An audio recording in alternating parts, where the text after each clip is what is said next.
Near Asia, in the warm waters of the Pacific Ocean, is a group of islands called the Philippine Islands. If you wanted to visit someone living in the Philippine Islands, you would probably go first to Manila, the biggest city in the Philippines. From Manila's harbor, you might walk along the busy streets into one of the city's modern shopping districts. Here are city people you might like to visit. Or perhaps you'd like to go outside the city of Manila, away from its big buildings and harbor, and out to the peaceful farm countryside of the Philippines. Here one morning you might find farm people you'd like to visit. People like this man on the water buffalo. If we could spend a day with him, what do you suppose he'd tell us about the Philippines? Let's listen to him. We always get ready for work early, while the day is cool in my village. My barrio, as we call it. I see my neighbor Pablo is getting ready to go to his rice fields. He too has a water buffalo, what we call a carabao. Carabaos are used for doing heavy work, hauling loads, plowing fields and such. Although another of my neighbors, Cesar, has a modern tractor he uses in his large rice fields. Other neighbors of mine take the village bus to go shopping in the next barrio or to plantations where they work. Before I, too, go to work, I usually have breakfast at my house. I built it high above the damp ground of strong bamboo and nipa leaves which grow nearby. In our open kitchen, I see my wife Dolores is making breakfast. There is plenty of fresh fruit, papayas and mangoes from the trees around us. And we have, steaming hot rice from my rice fields, of course. My son Ramon is still asleep inside the house, but not for long. I can hear my daughter Juanita telling Ramon to wake up. "Wake up, Ramon," she says. "We're having a special treat for breakfast in honor of your birthday." Birthday? Ah, then Ramon remembers. Today he is 9 years old. There is to be a party for him this afternoon, and many presents. He had better not sleep late today. So Ramon quickly rolls up his straw bed, his petate, it's called, and puts it away in the corner. Ramon goes to wash, while my daughter finishes setting the table. Though Juanita is only 12 years old, she is already a big help to her mother. I see she has set the table well. Soon Ramon comes back nice and clean. "Happy birthday," I tell him as we begin eating. In honor of Ramon's birthday, today with our rice we are eating tuyo, a kind of dried fish. Ramon likes it very much.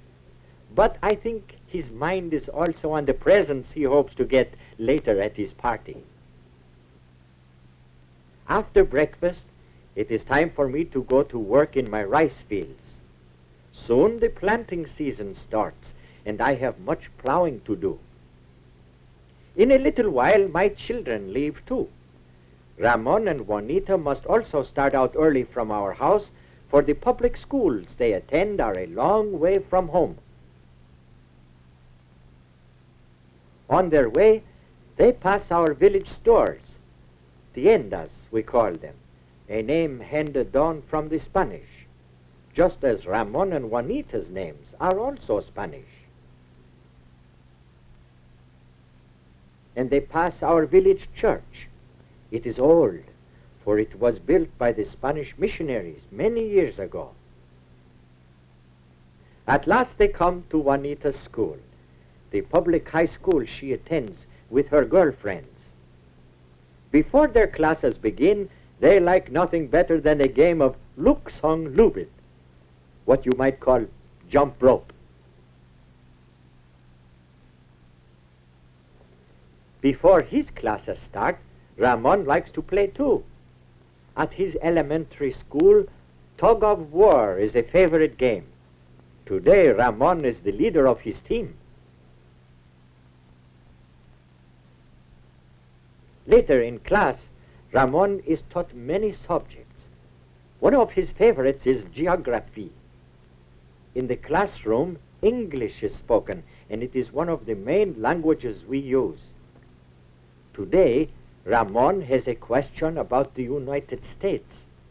His teacher shows him the United States on the map of North America. In the meantime, in her high school, Juanita studies many subjects too. In home economics, she learns to sew fine patterns and do fancy stitching. Embroidery like this was first taught us by the Spaniards, and today it is an art many of our Philippine women are proud of. Meanwhile, my wife Dolores is finishing her shopping in our barrio. At the village stores, the tiendas, she can buy many of the things we do not make at home. Today she needs some seasoning to cook the food for Ramon's party. Then, her shopping done, my wife comes back home to start the cooking.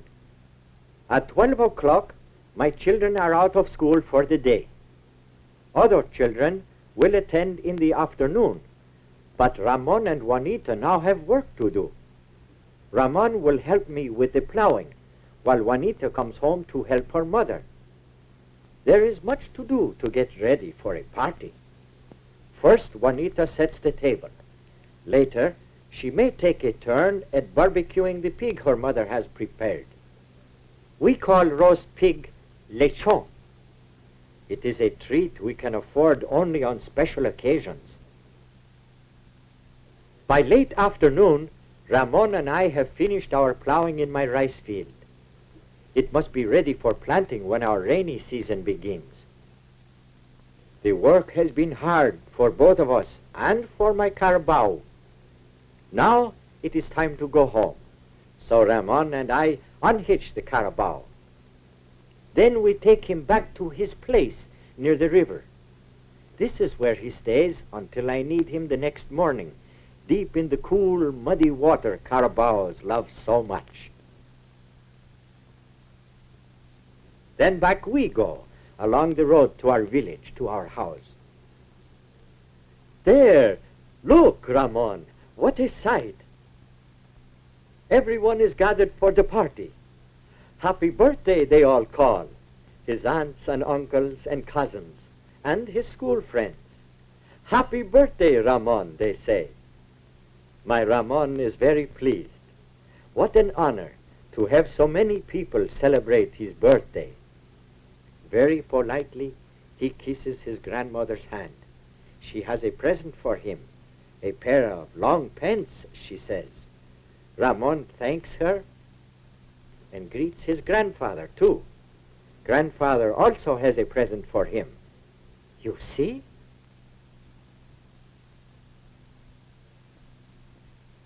A nice new shirt he brought all the way from Manila. Thank you, says Ramon. After he has cleaned up, Ramon thanks me and his mother too for the many presents and the food being served at his party. Everyone enjoys eating some rice with the many delicious fruits and vegetables from our garden. And of course, Ramon's favorite, lechon, the roasted pork. Soon it is time for dancing. I watch with my family as my friends and neighbors enjoy themselves. We Filipinos like having a good time once in a while, for our way of life is usually pretty hard and simple. Of course, with a family like mine, it is a contented life too. For our children are our real riches. I work that tomorrow may be better for them, for my son Ramon and my daughter Juanita, so that they in turn will make a better life for themselves and for other families of the Philippines.